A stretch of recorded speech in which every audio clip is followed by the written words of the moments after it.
Hello मित्रों। इस कहानी का नाम है भगवान की शरण। बहुत सी भेड़ बकरियां जंगल में चरने गई।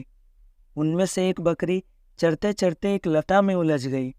उसको उस लता में से निकलने में बहुत समय लगा। तब तक अन्य सब भेड़ बकरियां अपने अपने घर पहुंच गई। अंधेरा भी हो रहा था। वह बकरी घूमते घूमते एक सरोवर के किनारे पहुंची। वहां किनारे की गीली जमीन पर एक सिंह का चरण चिन्ह मंडा हुआ था। वह उस चरण चिन्ह के शरण होकर उसके पास ही बैठ गई। रात में जंगली सियार, भेड़िया, बाघ सभी प्राणी बकरी को खाने के लिए पास में जाते हैं, तो वह बकरी बता देती है, पहले देख लेना कि मैं किसकी शरण में हूँ, तब मुझे खाना। वे चिन्ह को देखकर कहते हैं, अरे ये तो सिंह के चरण चिन्ह की शरण है, जल्दी भागो यहाँ से। सिंह आ गया तो हमको मार डालेगा। इस प्रकार सभी प्राणी भयभीत होकर भाग जाते हैं। अंत में जिसका चरण चिन्ह था वह सिंह स्वयं आया और बकरी से बोला, तू जंगल में अकेली कैसे बैठी है? बकरी ने कहा, यह चरण चिन्ह देख लेना, फिर बात करना। जिसका यह चरण चिन्ह है उसी की शरण में बैठी हूँ। सिंह ने देखा, ओह, यह तो मेरा ही चरण चिन्ह है।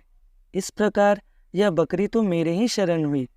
सिंह ने बकरी को आश्वासन दिया कि अब तुम डरो मत, निर्भय होकर रहो।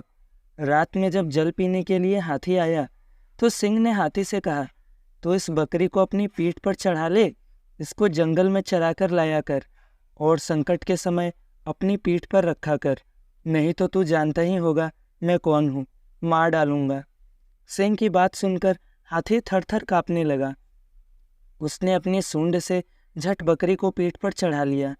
अब वह बकरी निर्भय होकर हाथी की पीठ पर बैठे बैठे ही वृक्षों के ऊपर कोपले खाया करती और मस्त रहती। इसी तरह जब मनुष्य भगवान की शरण हो जाता है, उनके चरणों का सहारा ले लेता है, तो वह संपूर्ण प्राणियों से, विघ्न बाधाओं से निर्भय हो जाता है। उसको कोई भी भयभीत नहीं कर सकता, कोई भी कुछ बिगाड़ नहीं सकता।